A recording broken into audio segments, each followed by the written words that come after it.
అనంతకుమార్ రెడ్డి గారు అన్నారంటే ఏదో చర్చ లేకుండా అన్నారు. సుమిత్ర మహాజన్ అన్నారంటే ఏదో ఒక discussion with in the party discussion అంటే బయట లేకులు వస్తాయి. వారు అట్లా అన్నారు అని అంటే వారి సెంట్రల్ ఐడియా గోల్వాల్కర్ లేకపోతే దీన్ దయాళ్ ఉపాధ్యాయ అంత్యోదయ అన్నారు, గాంధీజన్ సోషలిజం అని బీజేపీ మొదట్లో ఎత్తుకున్నది.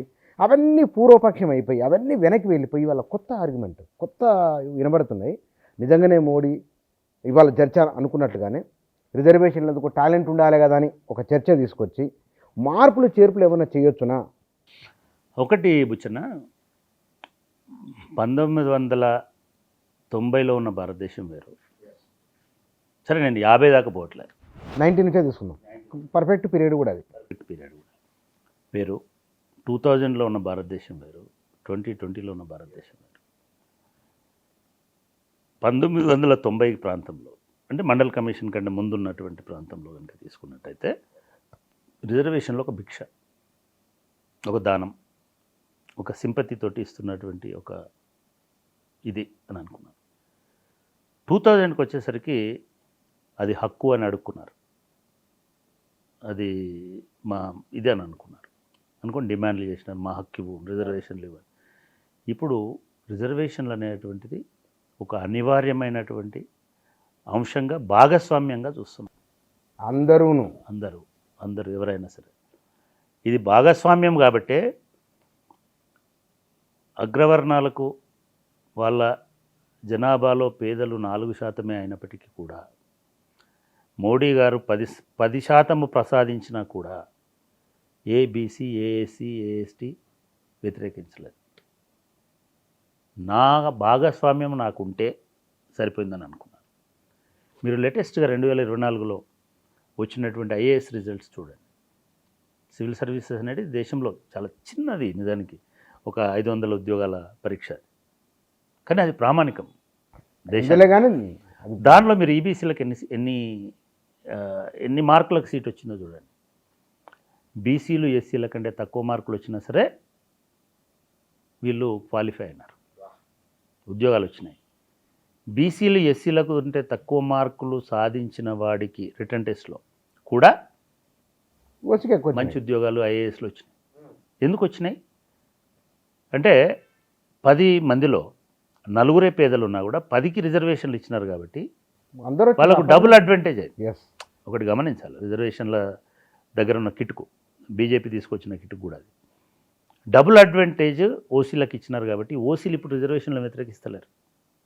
ఒకప్పుడు పెద్ద ఎత్తున వ్యతిరేకించినారు. వాళ్ళ ఎన్నికల ప్రచారంలో అనంతకుమార్ హెగ్డే అంటున్నారు, మీరు వైష్ణవ్ అనే ఇంకొక ఎంపీ పేరు చెప్తున్నారు, మినిస్టర్ పేరు చెప్తున్నారు, లేదా ఇంకా ఎవరో సుమిత్ర మహాజన్. ఇదంతా పాతకాలం.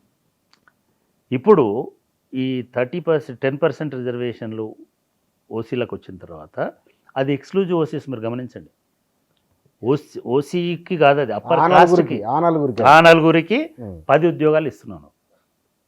కానీ ఈ 52 మందికి ఎన్ని ఉద్యోగాలు ఇస్తున్నావు?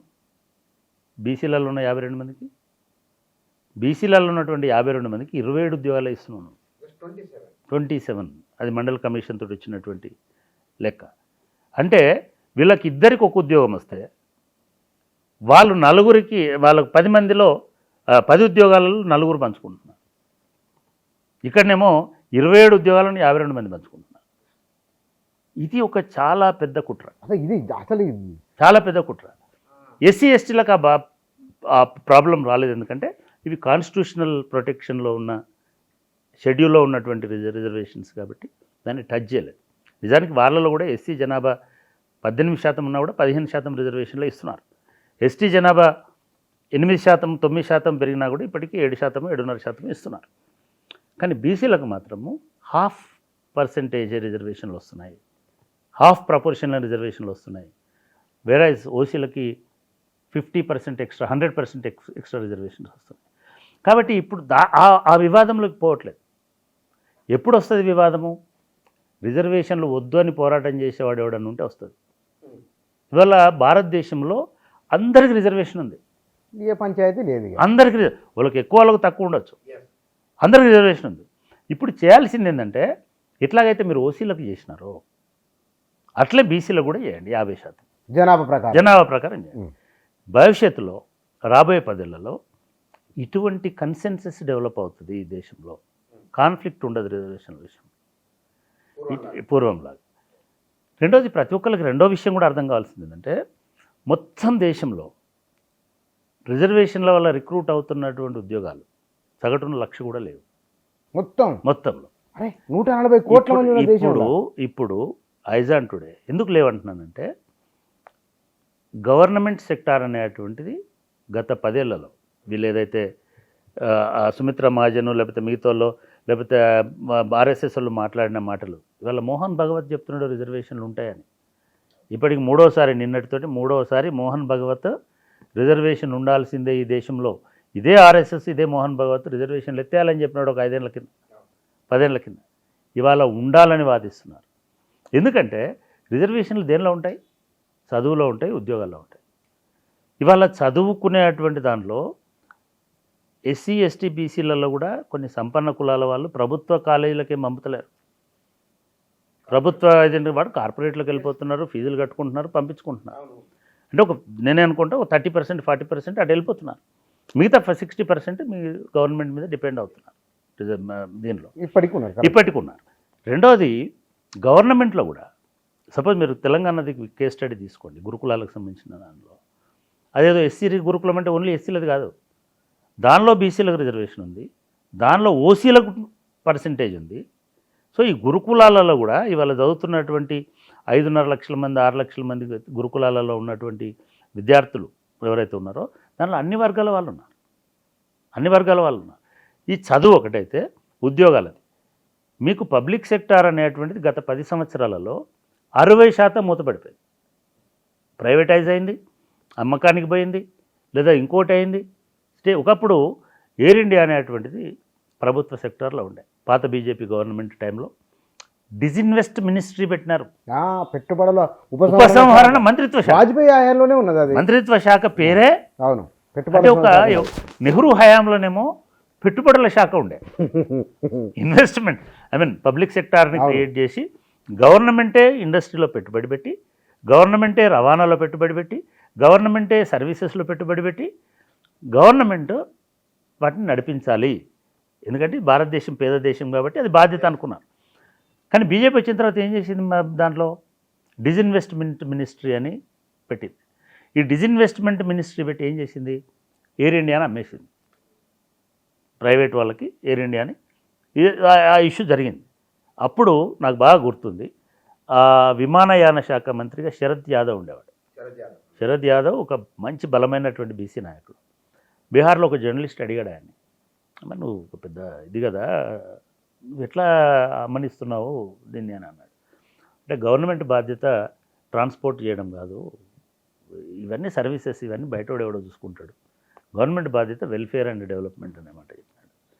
ఇవాళ అట్లాంటిది వెల్ఫేర్ డెవలప్మెంట్ మాత్రమే రేపు ప్రభుత్వ బాధ్యత అవుతుంది. మోడీ గారు ఉచితాలు వద్దంటున్నాడు, కానీ మళ్ళీ ఆయన ఏం చెప్తున్నాడు? ఉచితంగా మేము టాయిలెట్ కట్టించినాం, ఉచితంగా మేము గ్యాస్ ఇచ్చినాం, ఉచితంగా మేము అంటే రోజు నాకు ఆ రేడియోలలో వచ్చినటువంటి అడ్వర్టైజ్మెంట్లు చూస్తే ఇది కేవలం ట్రైలర్ మాత్రమే, అసలు షో ముందుంది అని చెప్తున్నాడు. అంటే ఇప్పుడు ఇచ్చేటి మాత్రమే ట్రైలర్ అయితే అసలు షో ఏంటిది అనేటువంటిది ఒక అనుమానం రావాలి జనాలకి. కానీ రిజర్వేషన్లు అసలు షో కాదు. వాళ్ళు హిందూ ఐడియాలజీని కోర్ ఐడియాలజీ చేసుకున్న తర్వాత వాళ్ళకు బీసీలు చాలామంది హిందుత్వ వైపు వస్తున్నారన్నది అర్థమైన తర్వాత పాత బీజేపీ ఇప్పటి బీజేపీ ఒకటి కాదు. ఇప్పుడు హిందువులో ఉన్న ఎస్సీ ఎస్టీ బీసీలను ఇంక్లూజివ్గా తీసుకొని పోయి హిందుత్వ నిర్మించాలనేటువంటి ధోరణికి బీజేపీ వచ్చిందని నేను అనుకుంటున్నాను. కాబట్టి ఎస్సీ ఎస్టీ బీసీలకు అతీతంగా లేదా వీళ్ళను దూరం చేసుకొని హిందూ రాష్ట్రం ఏర్పాటు చేయడం అనేది బీజేపీ వశం కాదు, బీజేపీ వల్లగా. కాబట్టి రిజర్వేషన్లను తక్షణమే ఎత్తేస్తారు. వాళ్ళకు ఉండొచ్చు, రాజకీయ పార్టీలకి సిద్ధాంతం వేరుంటుంది, కార్యాచరణ వేరుంటుంది, కోర్ ఐడియాలజీ వేరుంటుంది, కార్యాచరణ వేరుంటుంది. ఈ కార్యాచరణ ప్రభుత్వం నడిపించడానికి ఉపయోగపడుతుంది. దాన్ని మేనిఫెస్టో రూపంలో పెడతా ఉంటారు.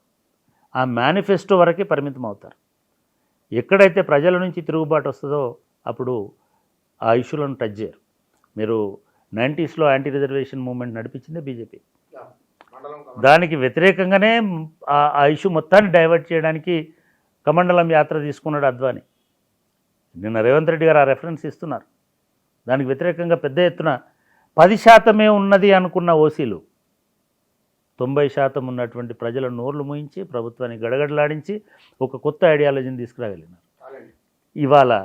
ఇవాళ ఆ వాతావరణం లేదు.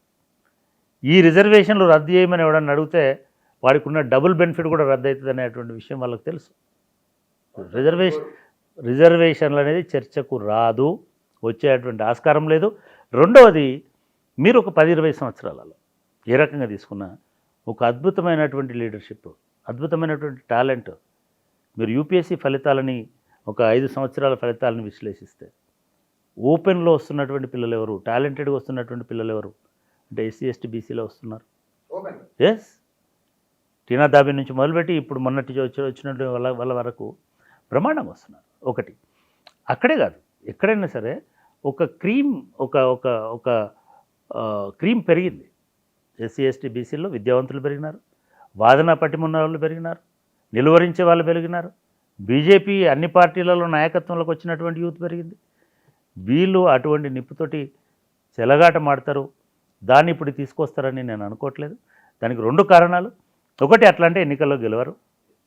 రెండోది, అది ఐడియాలజికల్గా వాళ్ళ లోపల ఉన్నప్పటికీ కూడా ఈ సమాజంలో 90% ఉన్నటువంటి అంటే 52% ఎస్సీలు, 52% బీసీలు, అట్లే 15% ఎస్సీలు, 7% ఉన్నటువంటి 8% ఉన్నటువంటి ఎస్టీలు, వీళ్ళు లేకుండా హిందూ రాజ్యం అనేది ఉండదు. హిందూ రాజ్యం అనేది ఒక మైనారిటీ రాజ్యం అవుతుంది. వీళ్ళని కనుక నువ్వు సపరేట్ చేస్తే అప్పుడు మైనారిటీ హక్కుల కోసం నువ్వు పోరాడాల్సి వస్తుంది.